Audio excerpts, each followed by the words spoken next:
Bem, eu não posso começar a minha história sem falar de duas mulheres que foram fundamentais na minha vida. Em primeiro lugar, a minha mãe, que é com certeza uma referência de mulher para mim, uma fortaleza, e a minha tia Odete, que foi uma mulher também muito forte, uma mulher visionária, né, para sua época. E ela me ensinou o que é ser uma mulher batalhadora, uma mulher que corre atrás. Todas essas mulheres, essas duas mulheres, com certeza contribuíram muito para eu ser o que eu sou hoje, para eu ser a Fernanda Baeta forte. Eu nasci em Itabirito, cresci em uma casa sem água, sem luz, sem esgoto. Um barracão, na verdade, né? Eu e minha mãe, nós moramos ali até os meus 11 anos de idade. A infância da Fernanda foi um pouco assim...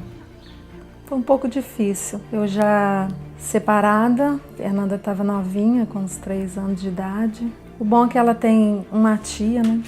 A tia me deu muita força para mim continuar. Infelizmente eu não tive a ajuda do pai dela, mas a tia me ajudou muito. E... Ai. Difícil lembrar? É difícil lembrar. E a gente passou muita dificuldade, mas assim, não foi aquela dificuldade também que eu falo assim, nossa, sofri. Não, porque minha mãe sempre conseguiu tratar isso de forma leve, sabe? E a minha infância, eu só tenho recordações boas, momentos bons, porque eu realmente não senti o peso da dificuldade. Minha mãe deixou eu ser realmente uma criança. Então, uma criança que brincava, que aproveitava a vida e sem perceber o lado difícil que ela passava, né? Muitas vezes a gente chegava em casa e eu lembro que à noite, com fome, ela me dava abacate com açúcar. E aquilo para mim era o máximo, era o que ela estava me dando. Mas depois de um tempo eu fui saber que é o que tinha para comer. E assim, não foi fácil a minha vida em Itabirito. Aí, logo que eu separei, conheci o meu esposo. Começamos a namorar, Fernanda muito novinha, e ele, assim, me ajudou muito também, me dava muito conselho. No que ele podia, ele me ajudou bastante. Meu nome é Sebastião, eu não sou o pai biológico da Fernanda, mas sou pai de coração. Em 89 eu fui trabalhar na cidade de Itabirito, onde eu conheci a Valéria. A Fernanda tinha nessa época 4 anos de idade, então nós começamos a namorar. E toda vez ela saía do serviço, a gente encontrava no caminho para ir para a casa dela. Muitos encontros nessa época, até que eu fui transferido para Barbacena, e logo em seguida, que eu arrumei um serviço para a Valéria, ela veio embora e nós casamos no civil. Aí a Fernanda veio, a Fernanda nessa época estava com 11 anos de idade, e em Barbacena começou a estudar e começou a fazer unha dos vizinhos aqui perto. Quando eu me mudei para Barbacena, eu sempre busquei a minha independência desde muito nova. Comecei a trabalhar com 14 anos de idade e comecei como manicure. Uma manicure um pouquinho ruim, mas eu me dediquei, eu quis estudar, eu sempre quis dar o meu melhor. Um dia lá, aí eu fui lá no meu armário lá procurar meus materiais de unha. Cadê? Fernanda chegou, quando eu fui lá, tava tudo na mochila dela. Tava fazendo unha das amigas, tudo na escola. Aí, eu acho que daí pra lá, minha filha, aí ela começou fazendo unha de um, fazendo unha de outro. Procurava atender as minhas clientes da melhor forma possível. O dinheiro que eu recebia mal dava pra repor os produtos. Aí eu comentei com ele, ó, a Fernanda tá fazendo unha bem feita, né, Carneiro? Você pegou e falou assim, comprou uns material pra ela, quem sabe anima ela. Ele pegou e comprou, né? Tem até uma maletinha, só que aí foi o seguinte, ele falou, vou comprar o material, mas com o dinheiro que ela tirar, ela pega e me paga. Como diz, né, vou dar a vara, né, e não dá o peixe. Então a Valéria chegou para mim e falou que a Fernanda estava com o dom de, né, na época o salário não era muito bom, então eu comprei para a Fernanda um material e teve uma festa de Santo Expedito que ela, né, sorteou lá para fazer umas unhas e uma moça que ganhou era do centro. Era do centro da cidade, e ela foi fazer a unha dessa moça e encontrou com a cabeleireira que perguntou se ela era manicure, ela falou que era. Aí essa moça convidou ela para trabalhar no salão dela. E lá nesse salão a Fernanda, né, se dedicou lá no manicure, mas prestando atenção na parte cabeleireira. O início realmente foi muito difícil. Até um dia que eu fui trabalhar em um salão de beleza e eu vi a profissional atendendo as clientes, né, trabalhando com noivo. Eu falei, gente, é isso que eu quero para mim, eu quero aprender, eu quero ser essa profissional. Eu decidi decidi me especializar. Comecei a fazer cursos, comecei a me dedicar, a interagir mais do assunto para me tornar uma cabeleireira. Aí ela pegou, falou comigo: mãe, tô querendo fazer um curso. A cabeleireira onde que eu trabalho incentivou ela: faz mesmo, Fernanda, é bom, você leva jeito. Fernanda levantava de manhã cedinho, eu nem via a Fernanda. Ela ia pro curso de manhã, à tarde ela trabalhava e à noite ela estudava. E outra, na mochila dela ia secador, escova, aquele peso. Não foi fácil. Chegou uma fase que eu saía às 6 horas da manhã, eu fazia o curso profissionalizante de cabeleireiro, eu trabalhava no salão à tarde para pagar os meus estudos e ainda estudava à noite. Então eu chegava em casa por volta de 11 horas, 11h30, era tudo muito cansativo, sabe? Na parte da manhã eu saía com aquela mochila enorme com tudo que eu precisava durante o dia. Praticamente um salão inteiro dentro da mochila, fora os meus cadernos para estudar à noite. De repente, depois de algum tempo estudando, me dedicando, eu viro para minha mãe e falo que eu queria ter o meu próprio negócio, o meu salão. Só que eu não tinha renda, mais uma vez, não tinha dinheiro, e eu pedi ela para construir o meu primeiro salão na sala da casa dela. Falei: mãe, posso? Vou tomar a sua sala. E graças a Deus, a minha mãe e o meu padrasto, né, sempre me apoiaram e eu construí o meu primeiro salão. Muito humilde, muito simples. Eu lembro que o meu armário, para vocês terem uma ideia, foi de tábua de construção. Eu fui numa loja de material de construção, cortei a tábua em 4 pedaços, coloquei a cordinha, né, e ficava aquele troço tudo bambo, assim, todo meio esquisito. Às vezes o produto caía, mas era o que eu tinha. E com o que eu tinha, eu fiz tudo que eu tenho hoje.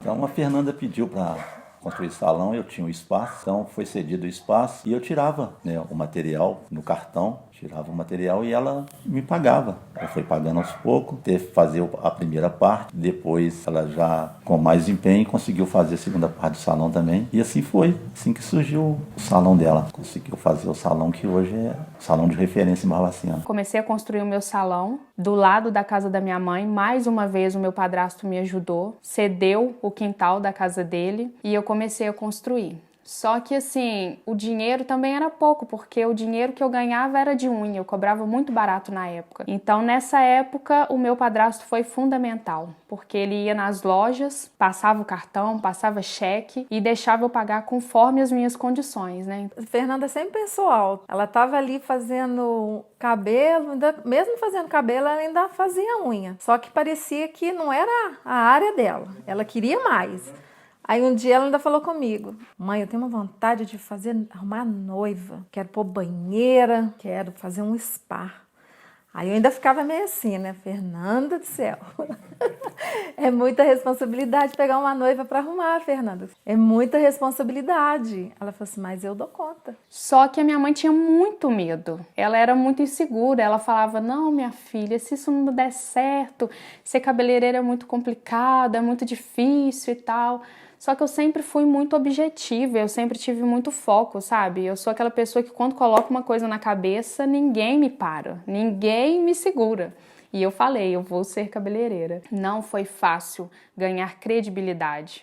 Foi uma tarefa muito difícil. Eu lembro que mesmo depois do salão construído, eu fiquei mais 1 ano esperando atender a primeira noiva. Nessa fase, né, depois de muito trabalho, o salão, a primeira parte, né, que hoje eu tenho um salão com 2 andares, mas a primeira parte estava pronta, com banheiro de hidromassagem, com sala de estética, tudo pronto, e eu demorei mais 1 ano para atender a primeira noiva, ou seja, eu tive que ter muita paciência e muita perseverança. Mas graças a Deus apareceu a primeira noiva, foram aparecendo outras e quando eu vi, eu já era referência na cidade. Na mesma fase que eu estava comemorando a minha vitória, que eu já era uma referência na cidade, eu também me dedicava à minha família. Foi a fase que eu decidi me casar, construir a minha família.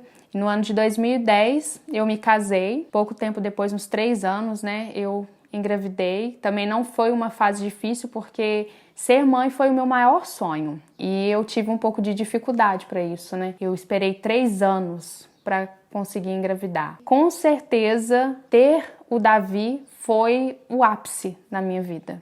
Foi o meu ápice como mulher. E na mesma fase que eu estava comemorando as minhas conquistas profissionais, eu, infelizmente, também tive que saber lidar com o fim do meu casamento. Foi um momento muito complicado, porque profissionalmente eu estava muito feliz, as pessoas me viam como referência na época, como profissional, mas ninguém sabia o que se passava na minha vida pessoal. Eu realmente estava travando uma batalha para tentar salvar meu casamento, mas infelizmente eu não consegui. Foi um momento complicado, mas que também, de certa forma, me fez crescer, me fez amadurecer e refletir. Naquele momento eu tinha que decidir que rumo tomar na minha vida. Eu tinha sonhos, eu tinha planos, dentre eles o sonho de lar, que hoje vocês conhecem com esse nome, mas a minha casa era um projeto em família. Tocar isso sozinha foi uma decisão sábia, mas na época foi muito difícil encarar uma construção sozinha. Eu falei assim, mas eu dou conta. Eu vou fazer. Sempre fui medrosa, sou totalmente diferente da Fernanda. A Fernanda, ela não tem medo de nada, ela encara mesmo. Na época da separação, eu morava de aluguel, um apartamento muito bonito, né, tudo planejadinho, tudo organizado.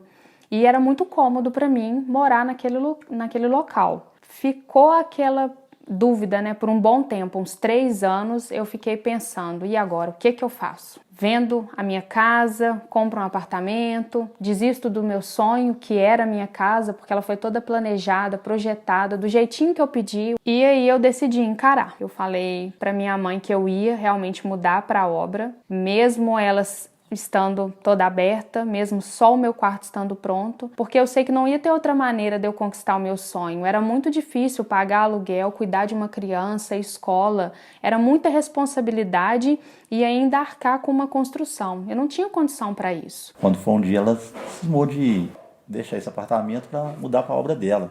Uma obra grande e sem acabamento nenhum. Ela conseguiu acabar também o quarto, mudou para essa obra com o filho dela e ela está aí, até hoje aí nessa luta aí, tentando acabar agora a obra. E se Deus quiser, com a força de vontade dela, com a garra que ela tem, ela vai vencer mais essa luta. Mas o meu sonho, mais uma vez, falou mais alto. Então eu decidi mudar para a obra, fazer a minha casa com as minhas condições, no meu tempo, no tempo de Deus. Assim eu venho fazendo. Estou construindo ela aos pouquinhos, graças a Deus está dando tudo certo, a casa está ficando muito bonita. E quando eu decidi mudar para a obra, realmente foi o momento que eu vi que eu era uma mulher muito forte. E mesmo com medo, porque toda mulher tem medo, não existe essa história de querer correr atrás, querer fazer algo novo e não ter medo. O medo, ele é necessário. Hoje em dia eu vejo que toda mulher é capaz de lutar pelos seus sonhos, toda mulher é capaz de conquistar os seus planos, os seus projetos. O que a gente precisa é de iniciativa.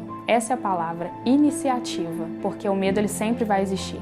E aí um dia, eu pensando aqui em casa, eu falei, acho que eu vou colocar algumas fotos para guardar de recordação, porque eu já tinha um álbum, né? Eu registrava, tirava foto, revelava, só que com o tempo eu comecei a perder algumas fotos. E aí veio essa ideia de guardar as fotos no Instagram. E uma coisa que, assim, eu sempre tive vontade era de realmente mostrar essa questão de batalha, de superação, porque eu já tinha passado por isso na minha área profissional, né? Consegui conquistar o meu espaço profissionalmente, consegui construir o meu salão e, querendo ou não, o Instagram veio para mais uma vez dividir isso com as pessoas, mostrar que é possível. E eu comecei a colocar as fotos e o pessoal começou a corresponder de uma maneira positiva, começaram a dizer que estavam se sentindo incentivadas, foi tomando uma proporção gigantesca. Hoje, graças a Deus, o sonho de lar é visto por milhares de pessoas, muitas pessoas se sentem inspiradas e eu acredito que há um propósito atrás do sonho de lar. É muito mais do que construção de uma casa, é muito mais do que um tijolo, do que um cimento, de dar dicas. Aqui a gente dá dica de vida. Aqui eu passo para todas as mulheres que é possível, que toda mulher é capaz de conseguir conquistar o seu lar, mesmo ela estando sozinha, porque eu mesmo além, né, depois da separação, eu quis fazer isso por mim, pelo meu filho, pelo meu sonho, que é a minha família. Tenho muito orgulho dela e cada dia que passa tenho mais e mais. Muito orgulho dela, da mãe que ela é, dedicada com o filho, guerreira. Esse primeiro vídeo é um vídeo muito especial, o vídeo de inauguração do meu canal. A partir do segundo, eu quero realmente mostrar para vocês de forma simples, amadora, de forma natural, o dia a dia da minha casa. Vou mostrar para vocês os meus desafios, as minhas conquistas e as minhas lutas. Espero que vocês tenham gostado e aguardo vocês no próximo episódio.